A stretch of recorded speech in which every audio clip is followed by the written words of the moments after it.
The beginning of a very busy week for the Philadelphia 76ers as they have two back-to-backs, one starting tonight against the Oklahoma City Thunder, the New York Knicks on Wednesday, and then they're on the road for Indianapolis and Milwaukee on Saturday and Sunday. But before we get to New York, Indiana, or Milwaukee, they have to face the best in the West with Shai Gilgeous-Alexander and company, the Oklahoma City Thunder. Hang out with us here on the PHLY Sixers Pregame Show, presented by Bet365, where we get you ready for a very, very interesting game as it stands already with the news. We got it from Kyle Neubeck. Maybe we'll catch up with Kyle or Derek from the arena in just a little bit. But the news comes down as Tyrese Maxey, Caleb Martin, already Joel Embiid out tonight against the OKC Thunder. So get ready to go to Bet365 and choose wherever you want to go because it is presented here, our pregame show by Bet365. Download the Bet365 app. Use code PHLY365 when you sign up. Whatever the moment, it's never ordinary at Bet365. And Rich Hoffman, Devon Givens, Bree here with us. All of you in the chat, glad to be with you on this Tuesday for the start of a busy week for the Sixers.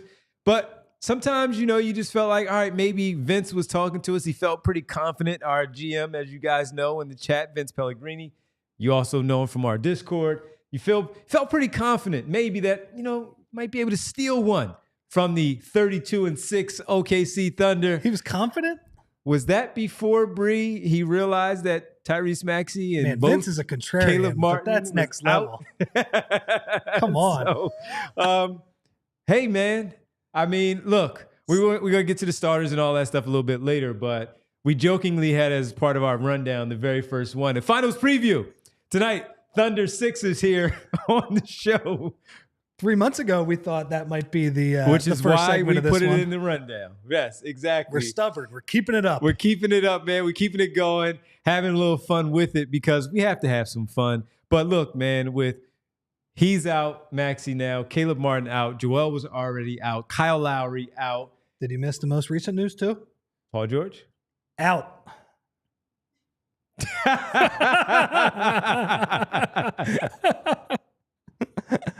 Yeah.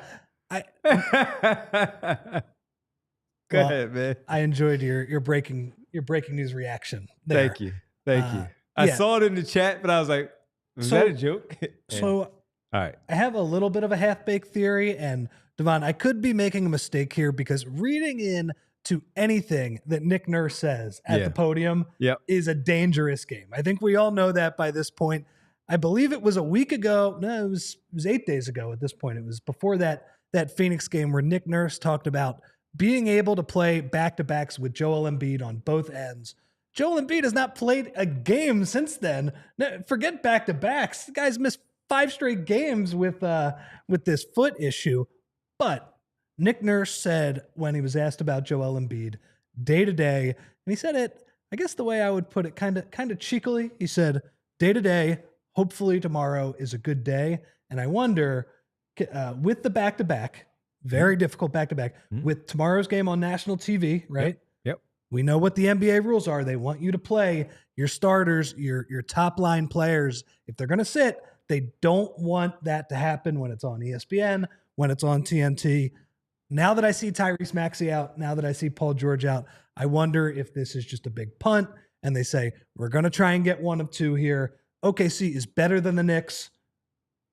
Let's bring everybody back tomorrow night and try and get that game. Win. Yeah. Not necessarily divisional matchup where you worry about that because the Sixers may be too far gone when it comes to the New York Knicks and catching them in the Atlantic. It's just an easier game to win. But forget even about the Knicks. Like it has less to do with them and more to do with the Thunder and the spot that the Sixers are in, where you just look at both teams and think, okay, the Knicks are going to be the easier game. So yesterday I brought you up because we were talking about the Joel back-to-back and the conversation that I had brought up with you. Yeah. And of course I brought it up with the guys and Bree on the show. I heard how you were like, no, man, let's stop talking about him because he doesn't do them.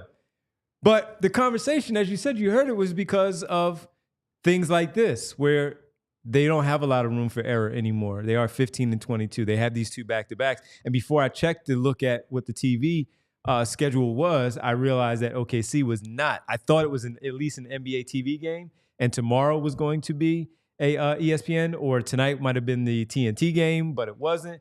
And once I got there, it was just Wednesday for the national TV game. So to your point, as a discussion point, we brought that up yesterday. You're probably absolutely right because of what the NBA is right now, what they frown upon, and what they don't want, which is the stars sitting.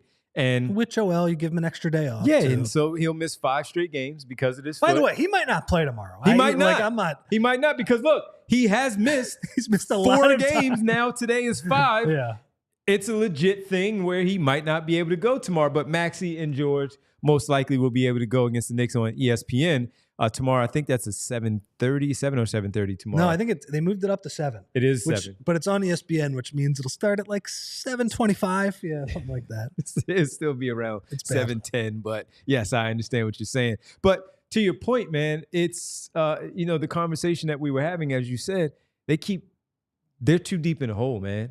And they're so deep. So for Nick Nurse to be worrying about when he plays them, how they plays them, you lose this game, now you're 15-23. You are where we were getting closer to talking about, they're only 4 games away from 500.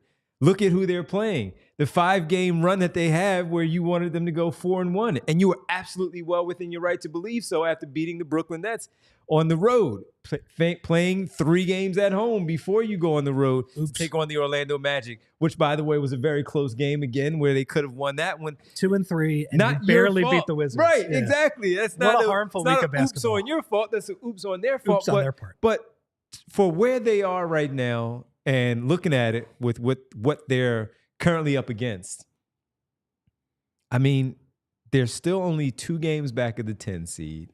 They're still in that conversation for that, where they might feel like they still have enough where they can sneak in, win that, and then jump into the postseason and take their chances against Cleveland or Boston or New York or Orlando, who's ever at the very top, if the Sixers are an 8 or 7 seed, and go for it from there. Because as we know with Daryl Morey, we have never seen him where it was a situation where they just decide to let it go and we're going to worry about next season. No. You go after it. And that's where the trade deadline is going to be important to see, kind of give us the direction of where they might be going. Rich, before the trade deadline, they have 13 games, including tonight, remaining on the schedule. And you are already now, if we are believing that they're going to lose this game tonight, it's going to be 7 games under 500, 8 games under 500 after tonight. And then you have New York tomorrow, and then Indianapolis, Milwaukee. Indiana's playing at a very, very high level right now with the games that they're winning. We got right against the Sixers. Not great against the Sixers. You're right. The get-right team. But the last time we seen them, what it was. So looking at it for where we are right now, starting off this week, 4 games, all tough opponents. And then we get this to start off. Too. Yeah, 2 back-to-backs. How were you before this news of all 3 of the stars out, including Caleb Martin? Where were you in terms of what you wanted? This best case scenario for the Sixers this week was what? 2-2. Exactly. No, and I think, I've harped on how during the Nick Nurse era, when things are great and Joel Embiid is healthy, sure, he can put the pieces together and Tyrese Maxey is better and they can roll off a bunch of wins. One of my frustrations with the Nick Nurse era, I feel like they have managed the schedule very poorly in terms of kind of when to go for it, when to rest your players, when to start your players, those type of things. I think this is actually smart, Devon. You're not getting 2 wins here.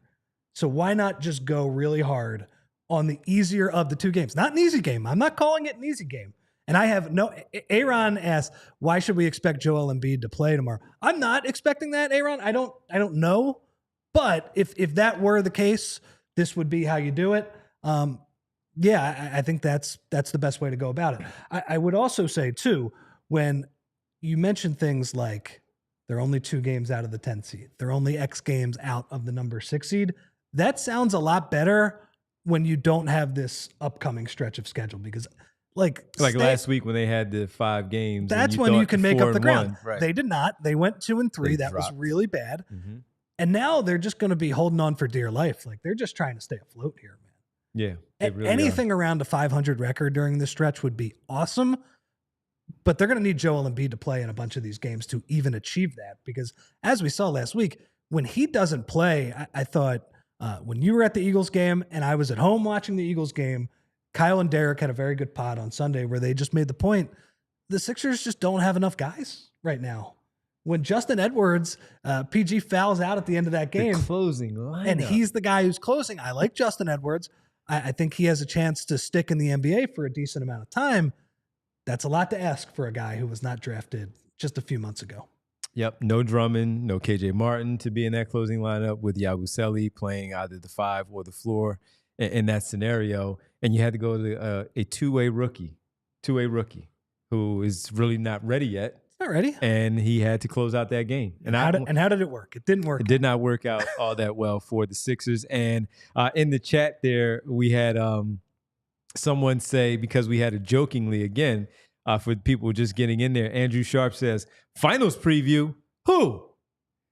It was a joke, Andrew. It was a joke because of where they were supposed to be at the beginning of the season with the records. Let's say 32-6 for the Thunder, and let's put the Sixers somewhere at, what's their record right now? 15-23? 22? So that'll be 23 after tonight. So 15. So let's change that around and say the Sixers are 20, 24, and 26 and 10. And we're like, man, this final preview here going up. It was a joke, Andrew, because of how bad things are here and not in Oklahoma City with their 32-6 record. Speaking of the Thunder, when we come back, we'll talk about how good they are on both sides of the ball, the two-way ability from Shai Gilgeous-Alexander and his company and his crew, because they are fantastic. Brian says, we don't joke here, Brian. I got it, Brian, my bad. And Andrew says, okay, your word, phew, with the laughing emoji there and overall, because yes, hey, we got to have some fun with this team being 15-22. Look, guys, we got to make it through the night one way or another. We got to make it light in here every now and again when it comes to a team getting ready to play the best in the West, arguably best in the league. And you might get mopped up tonight at the center. So we got to have a little fun. We'll continue to do that. Talk about the Thunder on the other side right here on the PHLY Sixers Pregame Show presented by Bet365. And I got to tell you about the good friends at Ace Hardware. And I got to tell you, just a little bit, because you know how you're all crazy sports fans. The home services are there. And yes, it's cold. You're in the house. You're watching these games. You hear these little things that are going on. It's snowing. You stay in the house. It's cold. You see these little things that maybe you kind of neglected, you forgot about, or you just didn't know about that pop up during this time in the house. Or you're a sports fan and you're just throwing stuff around and now you start breaking things and smacking the wall, all because of your frustration of your basketball team having a down season. Well, Ace Hardware, they have you covered from leaky pipes overall.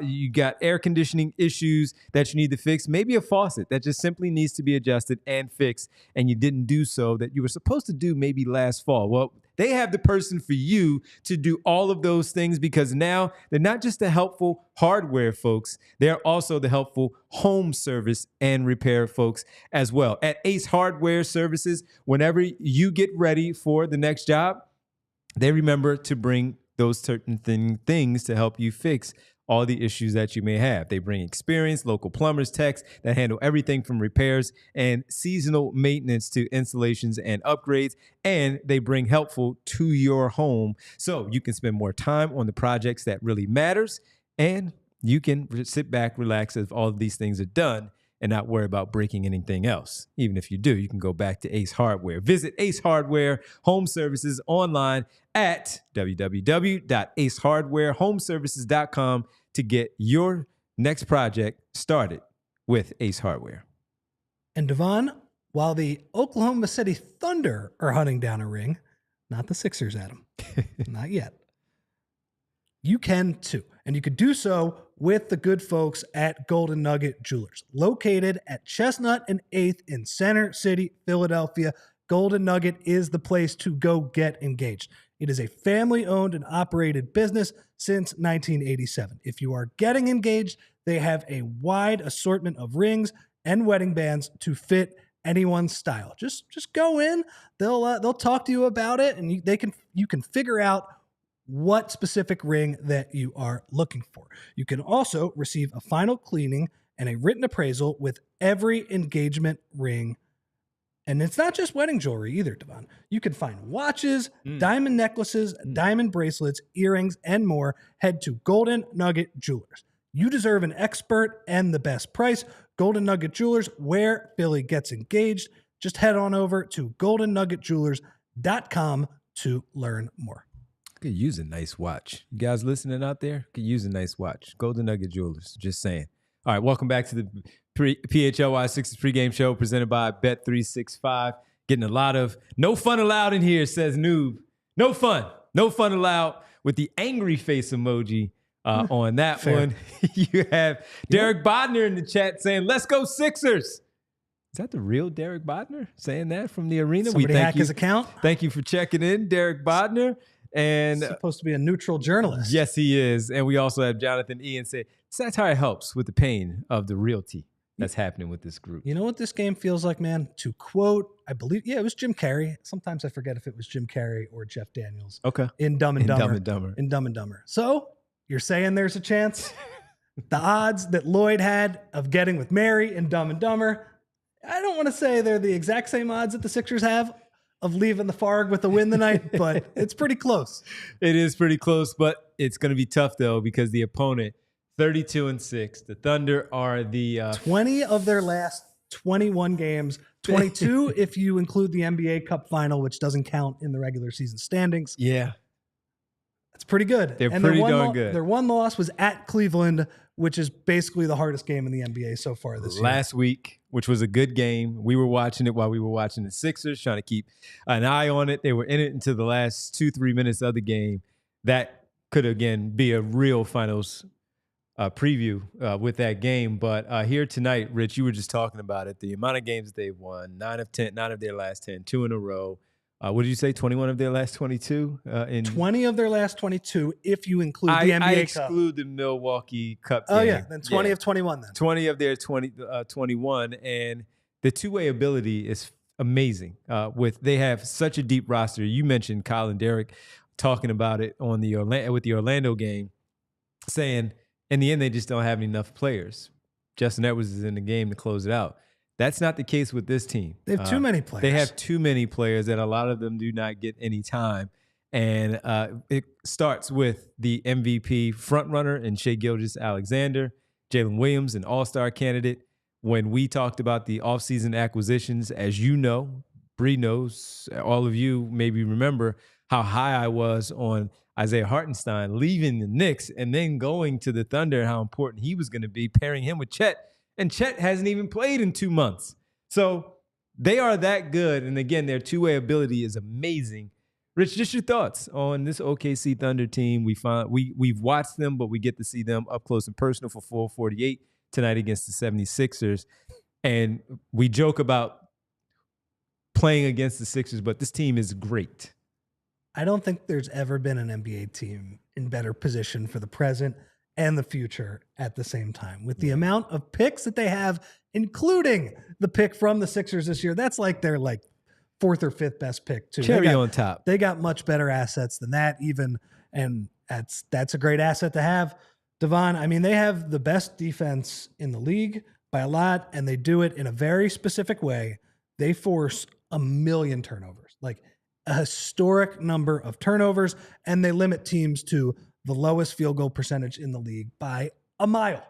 Teams can't shoot. Now, where do teams get them? In part because when Chet plays, and even when they go small because Hartenstein was hurt to start the year, you can beat them up a little bit on the glass. That is something that they tried to fix with Hartenstein this offseason. I think they probably will fix that, is the rebounding, and they do foul a lot as well, but they're so good at first shot defense and frankly not even giving you a shot the teams just can't score on them. I mean, they didn't have Hartenstein and Chet for a couple weeks, and they were just saying, all right, we're going to play Jalen Williams, not even center Jalen Williams. Not Jalin Jalen Williams. Not J-Will, J-Dub. J-Dub, who is the like all-star. a 3-4. Yes. It's like, all right, we'll make him the tallest guy. Lou Dort's, he's obviously built. You can't post him up either. We'll play those guys with Shai and Aaron Wiggins and Cason Wallace and Alex Caruso, and you won't be able to get a shot up. It's really impressive. And then on the other end of the court, you have Shai, who is the hardest guy in the league to stay in front of. Yeah. His dribble moves, man. It's just like he gets you goofy footed on defense and you just go by him. It's almost like he's like lulling you to sleep a little bit with some of his moves, and then he's just all the way to the basket. He's got the old man game, because even though he's athletic, Rich, he's not the explosive athletic where people talk about athleticism and you have to be able to dunk on someone. No, he's the athletic where he knows, again, old man game, but he has enough athleticism where at 6'6", he can still get to the rim and finish and dunk on you, but it's not the explosion that Jalen Williams may bring to the table. Then he has all these crafty finishes with his footwork around the basket. He doesn't shoot too. You would expect a point guard like his size to be able to shoot threes at like 10 a game. He just shoots them whenever he feels like it because he can do everything else. When we talk about mid-range game, old man game, it's not a bad shot with him because he is just amazing anywhere out there on the floor, every level. There's nothing that he doesn't have in this game, and that's why we speak about him the way that we do. He's also taken the mantle from Harden as the guard version of Joel, the guy who drives opposing fans crazy with the whistle he gets. He gets a tremendous whistle. I mean, some of it's earned. He has turned into an amazing player, but I'm sure. Then he doesn't complain about him. He doesn't look at the official and ask if he doesn't get it too many times. Whereas we've talked about Maxey lately, we know about Luka Doncic and James Harden, how they get there and they complain about not getting the whistle. He just plays, man. He just plays. I don't know how the Sixers are scoring tonight, man. This is the best defense in the league. Sixers are close to the worst offense in the league. They're down.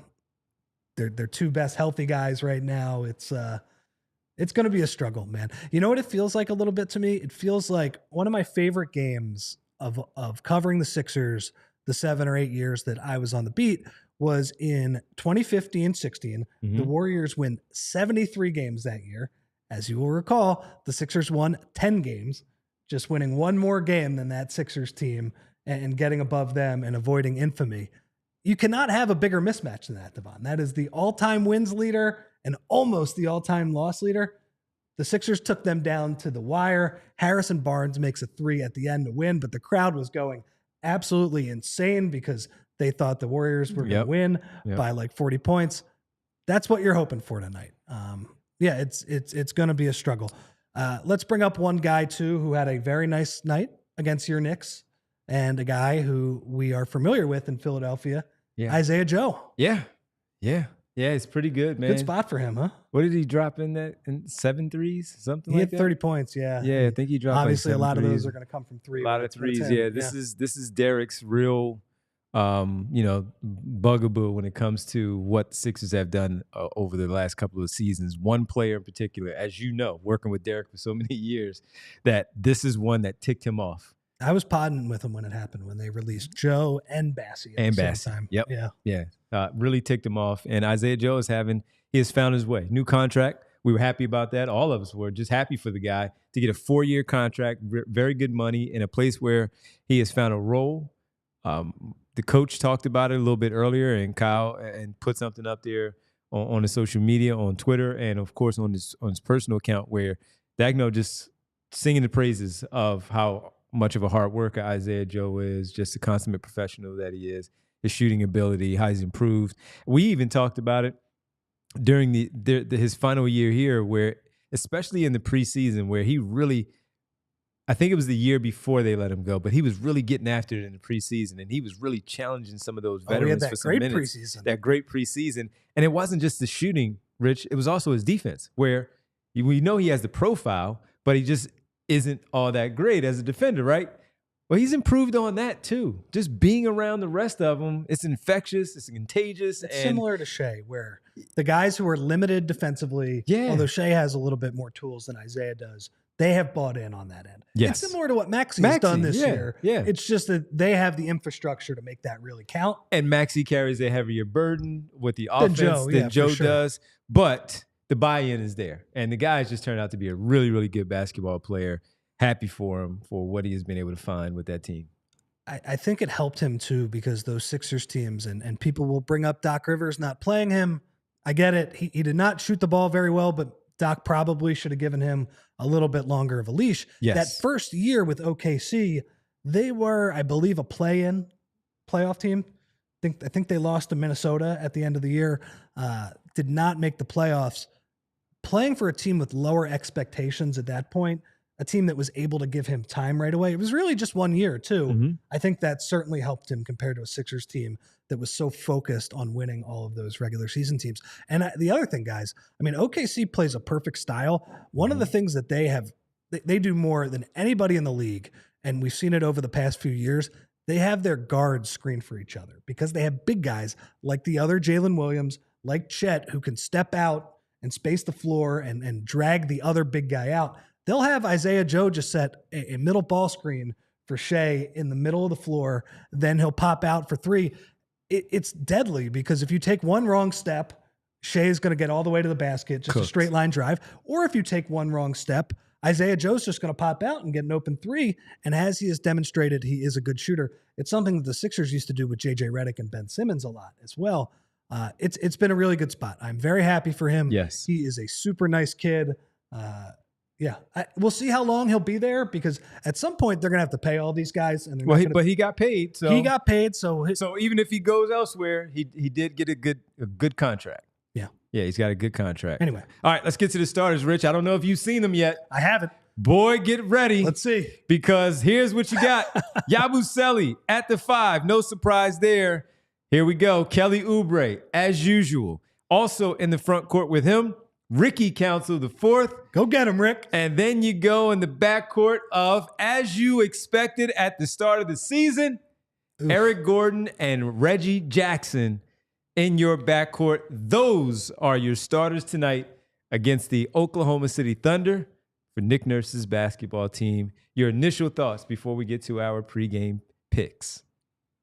Oof. Yes, we'll go with that. Let's get to our picks. Let's just hope they keep it within 20 and the Thunder take it easy. And when you see the picks come up, you'll understand why we have the picks that we have, because this is all right. All right, we gotta go to the arena. Bree, we're going to the arena to check in with the guys.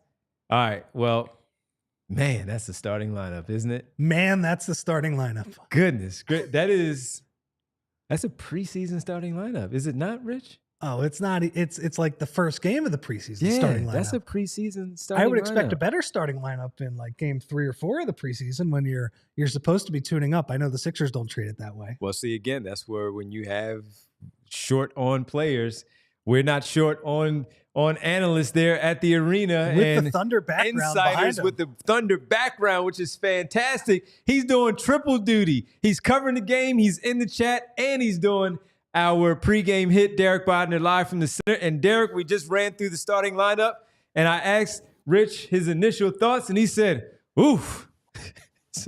Yeah, I don't have anything really interesting to add here. I'm just curious to get your guys' perspective on this absolute shit show that we're about to watch. So I have a couple of quick questions for you. Over-unders. 3.5 Ricky Council 30-foot threes. 90 points Sixers scored, and 22 turnovers for the Sixers. Over-under on all three. Under on turnovers, under on threes. I mean, under on turnovers, under on 90 points. And I would say over for Ricky on the threes because the ball would just naturally swing to over, him. Over to the 3 that you said. Order. This is one Anything of the that's bad. It will be in that direction for the Sixers. No, like I said, I don't think I actually, and I'm interrupting you guys right at the end, so I apologize for that. I just wanted to sit here and sort of revel in what we are about to watch. It is going to be incredible. We just agreed that it's at least the starting lineup for the first preseason game. That's what this lineup is tonight. Derek, real quick. Well, it's even worse. Like once you get past there and you start looking at the bench and you've got like Pete Nance is going to play real minutes here. Mm-hmm. You've got Nance, Bona, Doughton, and Edwards as your bench. This is going to be whew. After Kelly Oubre, who's the second leading scorer tonight? Ricky. It might be Ricky. You're going to see Ricky and Reggie cook, or at least try to cook. Oh, boy. They both think that it is their time to shine, and this is going to be dreadfully awful. Derek, one serious question, just because of how the injury report broke tonight. Nick Nurse said before the game that maybe tomorrow is a good day for Joel Embiid. Tomorrow is a national television game. We know how the NBA feels about resting your stars for that game.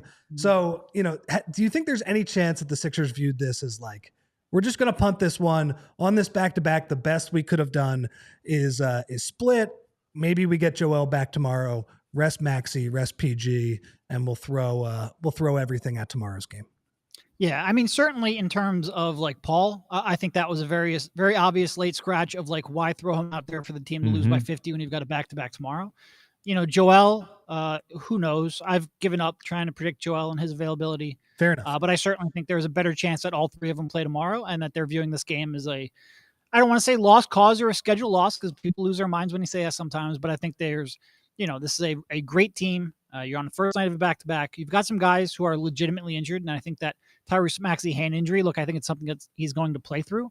But I think he's still feeling some of that pain. And Nick talked before the game about how he is not, the injury isn't healed. It's just whether or not you can play through it. So at this point, with Embiid out, with Maxey reeling, I think they just looked at the game and said, all right, let's, get through tonight and worry about tomorrow.